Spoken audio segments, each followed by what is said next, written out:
ಜೈ ಶ್ರೀರಾಮ್. ನಾನಿವತ್ತು ನಿಮಗೆ ಅಂತ್ಯ ಸಂಸ್ಕಾರದ ಬಗ್ಗೆ 2 ಮಾತುಗಳನ್ನು ಹೇಳಲಿಕ್ಕೆ ಇಷ್ಟಪಡ್ತೇನೆ. ನಾನು ನಿಮ್ಮ ಆತ್ಮೀಯ ಸ್ನೇಹಿತ ಚಂದ್ರಕಾಂತ್ ಯೋಗ ಗುರೂಜಿ, ಜಪ್ಪುಗಡುಪಾಡಿ, ದೋಟ, ಮಂಗಳೂರು. ಮೂಕಾಂಬಿಕಾ ರಾಶಿ ಪ್ರಶ್ನೆ. ಅಂತ್ಯ ಸಂಸ್ಕಾರ ಅಂದರೆ ಏನು? ಮೊದಲು ನಾವು ಪ್ರಕೃತಿಯ ಬಗ್ಗೆ ಸ್ವಲ್ಪ ಮಾತಾಡುವ. ಪ್ರಕೃತಿ ಅಂದರೆ ಏನು, ಶರೀರ ಅಂದರೆ ಏನು, ಸ್ವಲ್ಪ ಮಾಹಿತಿಯನ್ನು ನಾನು ನಿಮಗೆ ಕೊಡ್ತೇನೆ. ನೋಡಿ, ಈ ಶರೀರ ಪಂಚಭೂತಗಳಿಂದ ಆಗಿದೆ. ಪಂಚಭೂತಗಳು ಅಂದರೆ ಏನು? ಗಾಳಿ, ನೀರು, ಆಕಾಶ, ಭೂಮಿ, ಅಗ್ನಿ ಏನಿದೆ, ಇದು ಪಂಚಭೂತಗಳು. ಈ ಪಂಚಭೂತಗಳು ನಮ್ಮ ಶರೀರದ ಒಳಗಡೆ ಇದೆ. ಅಂದರೆ ನಾವು ಉಸಿರಾಡ್ತಿದ್ದೇವೆ, ನಮ್ಮ ಶರೀರದಲ್ಲಿ ವಾಯು ತತ್ವ ಇದೆ, ನಮ್ಮ ಶರೀರ ಬಿಸಿಯಾಗಿದೆ, ಅಗ್ನಿ ತತ್ವ ಇದೆ, ನಮಗೆ ಆವಾಗ ನೀರು ಕುಡಿಬೇಕಾಗ್ತದೆ, ನಮ್ಮ ಶರೀರದಲ್ಲಿ ಜಲತತ್ವ ಇದೆ. ಹಾಗೆಯೇ ನಾವು ತಿನ್ನುವಂಥ ಆಹಾರ ಏನಿದೆ ಅದು ಭೂಮಿಯಿಂದಾಗಿದ್ದು, ಅದು ನಮ್ಮ ಮೂಲಾಧಾರ ಚಕ್ರ, ಪೃಥ್ವಿ ತತ್ವದಲ್ಲಿ ಭೂತತ್ವ ಇದೆ. ಹಾಗೆಯೇ ನಮ್ಮ ಗಂಟಲಿನಲ್ಲಿ ವಿಶುದ್ಧಿ ಚಕ್ರ ಇದೆ, ಆಕಾಶ ತತ್ವ ಇದೆ. ಪಂಚತತ್ವದಲ್ಲಿ ಆದಂಥ ಈ ಶರೀರವನ್ನು ನಾವು ನಮ್ಮ ಮೊದಲ ಉಸಿರಿನಿಂದ ಕೊನೆಯ ಉಸಿರು ನಿಲ್ಲುವವರೆಗೆ ಪ್ರಕೃತಿಯ ಅಧೀನದಲ್ಲಿಯೇ ಬದುಕುತ್ತಿದ್ದೇವೆ. ಹಾಗಾದರೆ ಕೊನೆಯದಾಗಿ ನೋಡಿ, ನಮ್ಮನ್ನು ಉಸಿರು ನಿಂತ ಮೇಲೆ ಅಂತ್ಯ ಸಂಸ್ಕಾರ ಮಾಡುವಾಗ ನಮ್ಮ ಶರೀರವನ್ನು ಅಗ್ನಿ ಲಪ ಲಪ ಲಚ ಲಚ ತಿಂತ ಉಂಟು. ಆವಾಗ ಭೂದೇವಿ ಕೇಳ್ತಾಳೆ, ಓ ಮಾರಾಯ, ನೀನು ಒಬ್ಬನೇ ತಿನ್ನಬೇಡ, ನನ್ನ ಪಾಲು ಉಂಟು ಅವನ ಶರೀರದಲ್ಲಿ, ನನಗೂ ಕೊಡು ಅಂತ. ಹಾಗೆಯೇ ವಾಯುದೇವರು ಕೇಳ್ತಿದ್ದಾರೆ, ನೋಡು, ನನ್ನ ಪಾಲು ಉಂಟು ಅವನ ಶರೀರದಲ್ಲಿ, ನನಗೂ ಬೇಕು ಅಂತ. ಭೂದೇವಿ ಕೇಳ್ತಿದ್ದಾಳೆ, ನನ್ನ ಪಾಲು ಉಂಟು ಅಗ್ನಿದೇವ, ನನಗೂ ಕೊಡು ಅಂತ. ಆಕಾಶ ತತ್ವ ಕೇಳ್ತಿದ್ದೆ, ಆಕಾಶವೂ ಕೂಡ ನನ್ನ ಪಾಲು ಉಂಟು, ನನಗೂ ಕೊಡು ಅಂತ.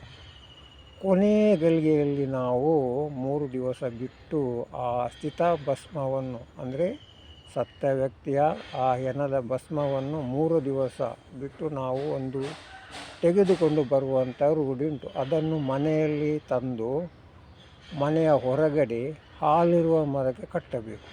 ಒಂದು ಸ್ವಲ್ಪ ಭಸ್ಮ ಅಷ್ಟು ಬೇಕಾಗ್ತದೆ.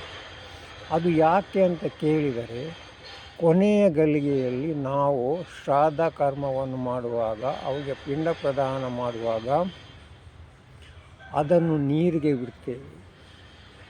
ಸಮುದ್ರಕ್ಕೆ, ಇಲ್ಲದಿದ್ದರೆ ನದಿಗೆ ಬಿಡಬೇಕಾಗುತ್ತದೆ. ಆವಾಗ ನಮ್ಮ ಶರೀರ ಪಂಚಭೂತಗಳಿಗೆ ವಿಲೀನ ಆಯಿತು. ಈಗ ಅಂತ್ಯ ಸಂಸ್ಕಾರ ಅಂತ ಹೇಳಿದರೆ ಅದು ದೊಡ್ಡ ಒಂದು ಸಂಸ್ಕಾರ. ಅಂತ್ಯ ಸಂಸ್ಕಾರ ಶ್ರೇಷ್ಠವಾದ ಒಂದು ಸಂಸ್ಕಾರ. ಹಾಗೆಯೇ ನಾವು ತಿನ್ನಂಥ ಆಹಾರ ಏನಿದೆ ನೋಡಿ, ಪೃಥ್ವಿ ತತ್ವ ಅಂದರೆ ಮೂಲಾಧಾರ ಚಕ್ರ ಅಂತ ಹೇಳ್ತೇವೆ. ಮೂಲಾಧಾರ ಚಕ್ರಕ್ಕೆ ಪೃಥ್ವಿ ತತ್ವ. ಈ ಪೃಥ್ವಿ ತತ್ವದಲ್ಲಿ ಏನಾದರೂ ದೋಷ ಇದ್ದರೆ ಅದು ನಾವು ತೆಗೆದುಕೊಳ್ಳುವಂಥ ವಾಯು ಉಂಟಲ್ವ, ಈಗ ಪಂಚಪ್ರಾಣ ಅಂತ ಹೇಳ್ತೇವೆ. ಪಂಚಪ್ರಾಣ ಅಂತ ಹೇಳಿದರೆ ಪ್ರಾಣ, ಅಪಾನ, ಉದಾನ, ವ್ಯಾನ, ಇದು ಪಂಚಪ್ರಾಣ. ಪಂಚಪ್ರಾಣ ಮನುಷ್ಯನ ಶರೀರದಲ್ಲಿ ಸರಿಯಾಗಿ ಕೆಲಸ ಮಾಡದಿದ್ದರೆ ಅದು ಏನಾಗ್ತದೆ ಕೇಳಿದರೆ, ಪಂಚಪ್ರಾಣ ಮೊದಲಿಗೆ ಎಲ್ಲೆಲ್ಲಿದೆ ಅಂತ ನೋಡುವ. ನಮ್ಮ ಪಂಚಪ್ರಾಣದಲ್ಲಿ ಮೊದಲಿಗೆ ಹೃದಯದಲ್ಲಿ ಪ್ರಾಣ ಅಂತ ಉಂಟು. ಹೃದಯದ ಮೇಲ್ಗಡೆ, ಕುತ್ತಿಗೆಯ ಮೇಲ್ಗಡೆ ಉದಾನ ಎಂಬ ಪ್ರಾಣ ಉಂಟು. ಹೃದಯದಿಂದ ನಾಭಿಯವರೆಗೆ ಸಮಾನ ಅಂತ ಒಂದು ಪ್ರಾಣ ಉಂಟು. ನಾಭಿಯಿಂದ ಕೆಳಗಡೆ ಕೆಲಸ ಮಾಡುವಂಥ ಒಂದು ವಾಯು ಅದು ಅಪಾನ ವಾಯು ಆಗಿರುತ್ತದೆ. ಆದರೆ ಇಡೀ ಶರೀರದಲ್ಲಿ ನಮ್ಮ ಬ್ಲಡ್ ಸರ್ಕ್ಯುಲೇಷನ್ ಆಗಬೇಕಲ್ವ, ಅದಕ್ಕೆ ವ್ಯಾನ ಅಂತ ಹೇಳುವಂಥ ವಾಯು ಕೆಲಸ ಮಾಡ್ತದೆ. ಈ ವ್ಯಾನ ಅಂತ ಹೇಳುವಂಥ ವಾಯು ಸರಿಯಾಗಿ ಕೆಲಸ ಮಾಡದಿದ್ದರೆ ನಮ್ಮ ಶರೀರದಲ್ಲಿ ಚರ್ಮ ರೋಗದಂಥ ಕಾಯಿಲೆ, ತುರಿಕೆಯಂಥ ಕಾಯಿಲೆ, ಮತ್ತು ವಾತ, ಪಿತ್ತ, ಕಫ, ಒಂದು ಸಮಯದಲ್ಲಿ ವಾತ ಏರುವುದು, ಒಂದು ಸಮಯದಲ್ಲಿ ಕಫ ಏರುವುದು, ಇಂಥ ಸಮಸ್ಯೆ ಎಲ್ಲ ಏರ್ತಾನೆ ಇದೆ. ಅದಕ್ಕೆ ಮೂಲ ಕಾರಣ ನಮ್ಮ ಶರೀರದಲ್ಲಿ ಪಂಚಪ್ರಾಣಗಳು ಸರಿಯಾಗಿ ಕೆಲಸ ಮಾಡದಿದ್ದರೆ ಈ ಥರದ್ದೆಲ್ಲ ರೋಗ ಬರ್ತದೆ. ಉದಾನ ವಾಯು ಅಂದರೆ ಗಂಟಲಿನಿಂದ ಮೇಲಿರುವಂಥ ವಾಯು, ಉದಾನ ವಾಯು ಸರಿಯಾಗಿ ಕೆಲಸ ಮಾಡದಿದ್ದರೆ ಕಣ್ಣಿನ ಸಮಸ್ಯೆ, ಮೂಗಿನಲ್ಲಿ ಸಮಸ್ಯೆ, ಕಿವಿಯಲ್ಲಿ ಸಮಸ್ಯೆ, ಬಾಯಿಯಲ್ಲಿ ಸಮಸ್ಯೆ, ಅನ್ನನಾಳದ ಸಮಸ್ಯೆ, ಶ್ವಾಸನಾಳದ ಸಮಸ್ಯೆ, ಮೈಗ್ರೇನ್ ಸಮಸ್ಯೆ, ಡಿಪ್ರೆಷನ್ ಸಮಸ್ಯೆ ಇದೆಲ್ಲ ಬರ್ತದೆ. ಅದಕ್ಕೆ ಸರಿಯಾದ ಈ ಪ್ರಾಣಾಯಾಮ ತಜ್ಞರಿದ್ದಾರೆ ನೋಡಿ, ಅವರ ಹತ್ರ ತಿಳಿದುಕೊಂಡರೆ ಮದ್ದು ಇಲ್ಲದೆ ವಾಸಿ ಮಾಡುವಂಥ ಈ ಕೇವಲ ವಾಯುವಿನಲ್ಲಿಯೇ ಸರಿ ಮಾಡಲಿಕ್ಕೆ ಸಾಧ್ಯತೆ ಉಂಟು. ಹಾಗೆಯೇ ಈ ಒಂದು ಪ್ರಾಣ ಸರಿಯಾಗಿ ಕೆಲಸ ಮಾಡಿದರೆ, ಪ್ರಾಣವಾಯು ಸರಿಯಾಗಿ ಕೆಲಸ ಮಾಡದಿದ್ದರೆ ನಮ್ಮ ಹೃದಯದಲ್ಲಿ ಪದೇ ಪದೇ ಬ್ಲಾಕೇಜ್ ಆಗುವುದು, ಪದೇ ಪದೇ ಹೃದಯದ ಸಮಸ್ಯೆ, ಪಿತ್ತಕೋಶದ ಸಮಸ್ಯೆ, ಮೆದುಜಿರಕದ ಗ್ರಂಥಿಯ ಸಮಸ್ಯೆ, ಈ ಥರದ್ದೆಲ್ಲ ಏರುಪೇರು ಆಗ್ತದೆ. ಹಾಗೆಯೇ ನಮ್ಮದು ಸಮಾನ ವಾಯು ಸರಿಯಾಗಿ ಕೆಲಸ ಮಾಡದಿದ್ದರೆ ಅನ್ನನಾಳದ ಸಮಸ್ಯೆ, ಶ್ವಾಸನಾಳದ ಸಮಸ್ಯೆ, ಒಳಗಡೆ ಸಣ್ಣ ಕರುಳಿನ ಸಮಸ್ಯೆ, ದೊಡ್ಡ ಕರುಳಿನ ಸಮಸ್ಯೆ ಎಲ್ಲ ಶುರುವಾಗ್ತದೆ.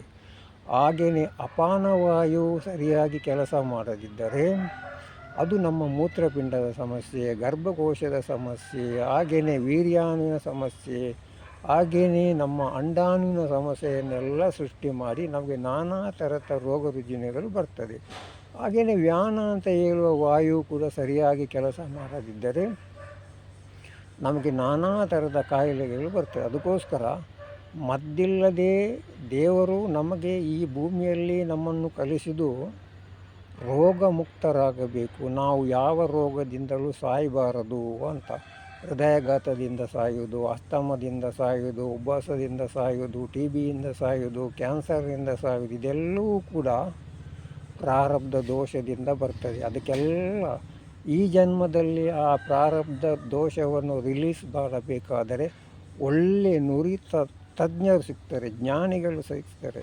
ಅವರ ಬಳಿ ಹೋಗಿ ತಿಳಿದುಕೊಂಡು ನಿಮ್ಮ ಸಮಸ್ಯೆಯನ್ನು ಪರಿಹಾರ ಮಾಡಿದರೆ ಈ ಜನ್ಮದಲ್ಲಿ ನಾವು ರೋಗ ಮುಕ್ತರಾಗ್ತೇವೆ. ಈ ಮಾತು ನಿಮ್ಮ ಮನಸ್ಸಿಗೆ ಸರಿ ಅಂತ ಮುಟ್ಟಿದರೆ ನನ್ನನ್ನು ಕೂಡ ನೇರವಾಗಿ ಬಿಟ್ಟು ಬಂದು ಹಾಗೆಯೇ ನಿಮ್ಮ ಸಮಸ್ಯೆಗೆ ಏನೆಲ್ಲ ಸಮಸ್ಯೆ ಉಂಟು ಅದನ್ನು ನನ್ನ ಜೊತೆ ಕೂತು ಪರಿಹರಿಸಬಹುದು, ತೊಂದರೆ ಏನಿಲ್ಲ. ನನ್ನ ಫೋನ್ ನಂಬರ್ ಕೂಡ ಬರೆದಿಟ್ಟುಕೊಳ್ಳಿ, 9880254627. ಜೈ ಶ್ರೀರಾಮ್.